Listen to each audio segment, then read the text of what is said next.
بسم اللہ الرحمن الرحیم۔ آئیے ہم سب جانتے ہیں کہ وطر کی نماز کا وقت کب سے شروع ہوتا ہے اور کب ختم ہوتا ہے۔ نماز وطر کا وقت عشاء کی نماز سے لے کر طلوع فجر تک ہے۔ یہ مسلمانوں کا اجماعی مسئلہ ہے۔ وطر کی نماز رات کے آخری حصے میں ادا کرنا بہتر ہے۔ اگر رات کے آخری حصے میں آنکھ نہ کھلنے کا ڈر ہو تو عشاء کی نماز کے بعد وطر پڑھ لے۔ حضرت ابو بصرہ رضی اللہ عنہ سے روایت ہے کہ رسول اللہ صلی اللہ علیہ وسلم نے فرمایا، یقیناً اللہ تعالیٰ نے تمہیں ایک زائد نماز دی ہے، تم وطر کی نماز پابندی کے ساتھ پڑھو۔ اللہ تعالیٰ نے وطر کی نماز کا وقت عشاء سے لے کر فجر تک رکھا ہے۔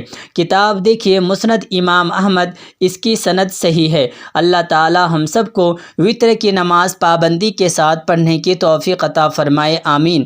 ربنا تقبل منا انک انت السمیع العلیم وتب علینا انک انت التواب الرحیم۔